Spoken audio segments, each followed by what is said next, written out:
Hey, and welcome back to Wildflowers and Moonlight. I'm Alex, and today we're talking about something that I think has followed tarot around for basically forever. The idea that tarot cards are supposed to tell you the future.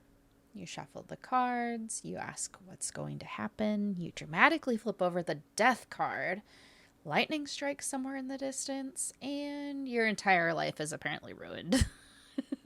Okay, obviously, I'm exaggerating a little, but if your first introduction to tarot came from movies, television, social media, or even just the general cultural idea of what tarot is, you've probably encountered some version of this. And today I want to talk about why that's not really how I use tarot.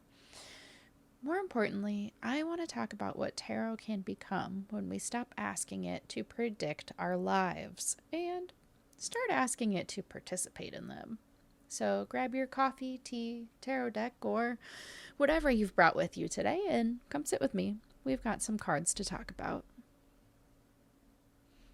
I think the most interesting things about telling someone you read tarot is watching their reaction, because you tend to get a few different versions. There are the people who immediately lean forward and say, "Oh my God, read mine." Then there are the people who are genuinely curious but have absolutely no idea what tarot actually is. There are people who are uncomfortable with it.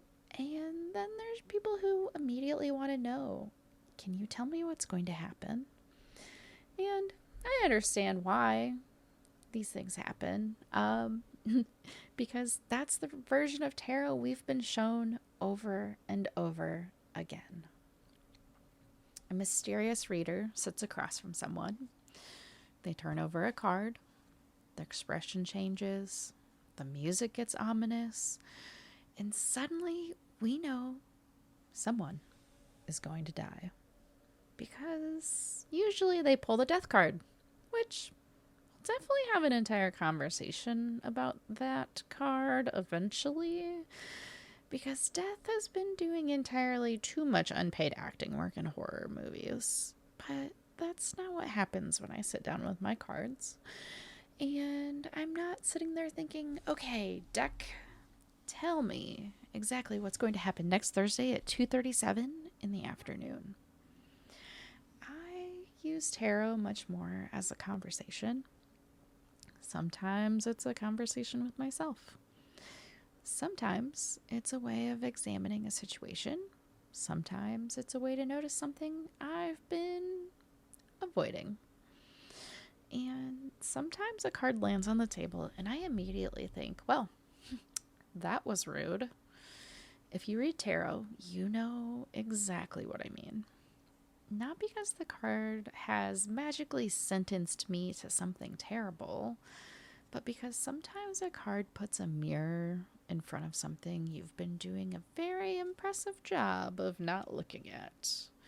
And that's where tarot becomes interesting to me, not as a fortune-telling machine, but as a reflection tool. So let's get started with the big question. If tarot doesn't predict the future, what does it actually do? And I want to make an important distinction here. There are tarot readers who practice predictive tarot. There are traditions and reading styles that absolutely incorporate prediction. I'm not here to declare that everyone who reads tarot has to approach it exactly the way I do. That's kind of the opposite of everything we're doing on this podcast. So, what I'm talking about is my personal relationship with tarot. And for me, tarot works best when I use it for guidance, reflection, and perspective. Because here's the problem I have with treating tarot like a fixed prediction. Life isn't fixed. We're constantly making decisions. Other people are making decisions. Circumstances change. Information changes. We change. So if I pull a card today and decide this is absolutely what's going to happen, what happens to my own agency? Do I start making choices because of that prediction? Do I avoid something because a card scared me? Do I pursue something because I think the cards promised me an outcome? And most importantly, do I stop listening to myself? That's where predictive tarot starts becoming uncomfortable for me personally. Because I don't want my cards making my decisions. I want them helping me think about my decisions. There's a huge difference. Let's use relationships, because relationship readings are probably one of the easiest places to see this difference. Imagine you're dating someone and things have been a little weird lately. Communication isn't great. You're not sure where the relationship is going. So you grab your tarot deck and you could ask, are we going to stay together? And maybe you pull the Lover's card. Great. Wedding bells. You've already picked out the flowers. Except that's not necessarily what the Lovers means, and you've potentially taken a complicated relationship involving two autonomous human beings and reduced it to, I pulled the good relationship card, therefore everything will work out. Instead, what if you asked, what do I need to understand about this relationship right now? Or what am I not seeing clearly? Or what can I do to communicate more honestly? Or even, what do I need from a relationship in order to feel secure and fulfilled? Now, we're somewhere completely different. The cards aren't telling you whether this person is your soulmate. They're helping you examine your experience. Maybe you pull the Lovers again, but now instead of, we're destined to be together, you might look at its themes of choice, values, alignment, intimacy, connection, and suddenly the question becomes, are my choices actually aligned with what I say I want from a relationship? That's a much more useful conversation and potentially a much harder one, which is another thing I love about tarot. Sometimes it doesn't give you the question you wanted, and it gives you the question you needed to ask.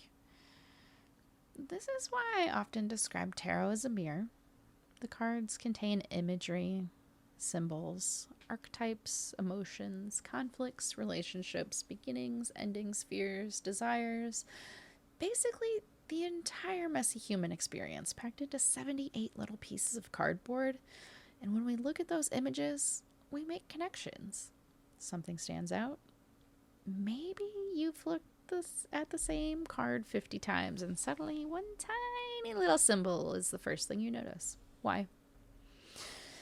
That's interesting. What does that symbol remind you of? What emotion does the card create? What part of the image makes you uncomfortable?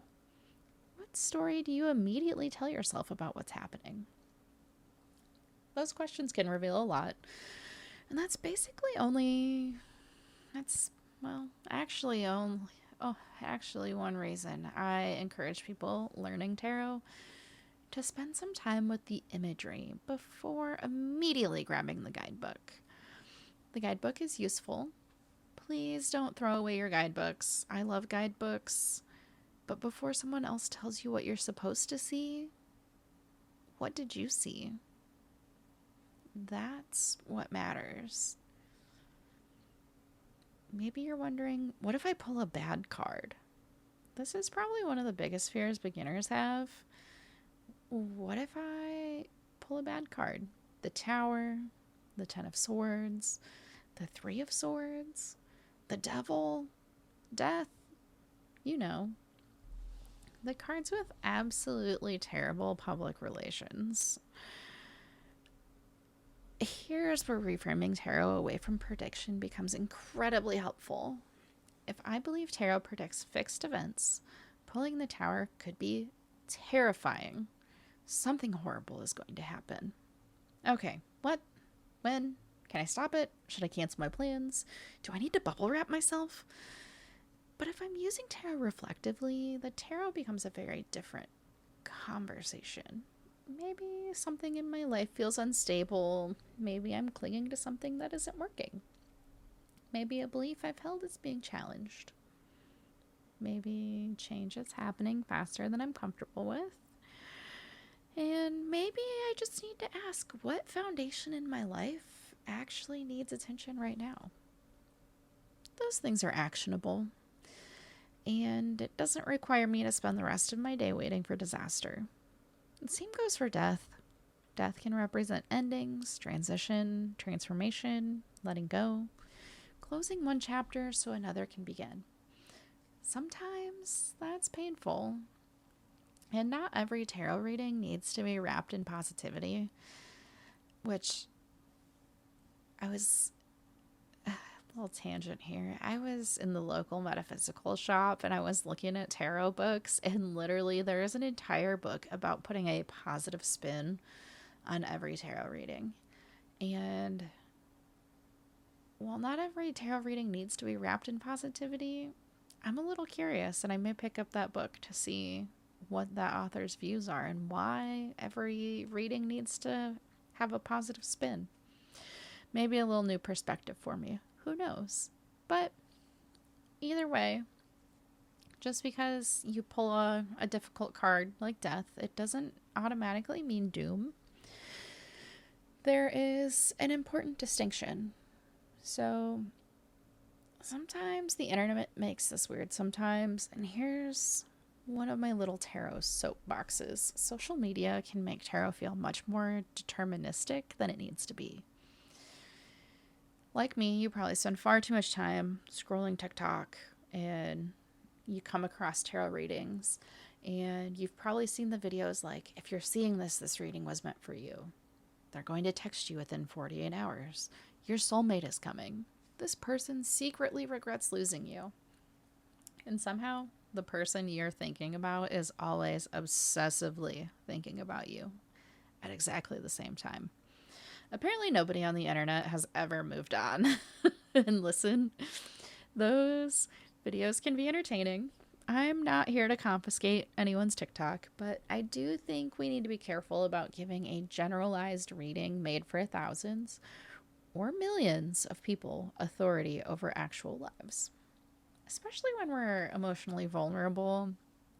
If you're heartbroken and someone tells you that the card says your ex is definitely coming back, you might hold on to that.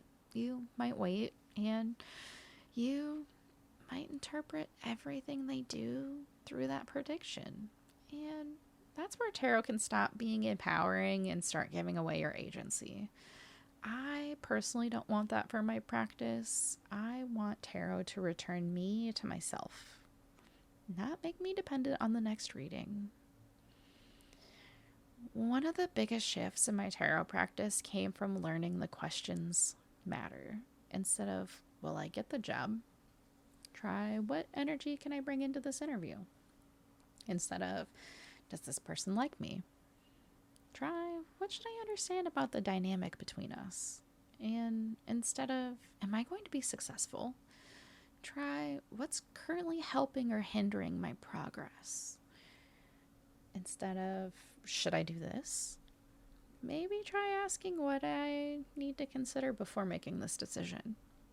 See the difference? The first questions hand the cards responsibility. The second questions invite the cards into the conversation, and you remain the person making the choice. That's the kind of tarot practice I want. Also, tarot doesn't have to be that serious. I don't want this entire conversation to make tarot sound like every reading needs to become a profound psychological excavation, because sometimes tarot is just fun. Sometimes I'll pull cards because I'm curious.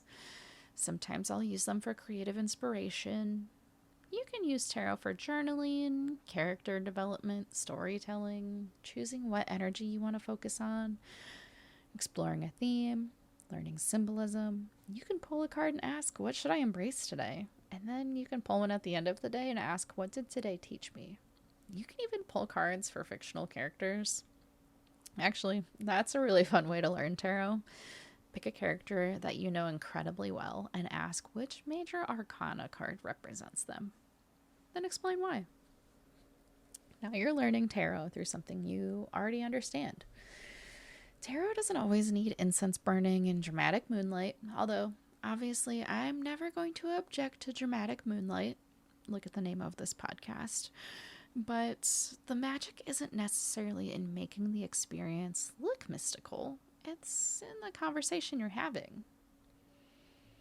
So let's make today's field notes practical. If you have a tarot or oracle deck, grab it sometime this week, and instead of asking it to predict something, ask what deserves more of my attention right now. Pull one card, and before you open the guidebook, spend a minute looking at it. What catches your eye first? How does the card make you feel? What story seems to be happening? What does it remind you of? Then ask yourself, why might this be relevant to me right now? After you've done that, read the traditional meaning from the guidebook and see where your interpretation overlaps. See where it's different. Neither needs to be wrong, and even if you don't own tarot cards, you could still participate. Think about something you've been wanting someone else to give you an answer about, and then change the question. Instead of what's going to happen, ask yourself, what do I need to understand before deciding what happens next? See what changes.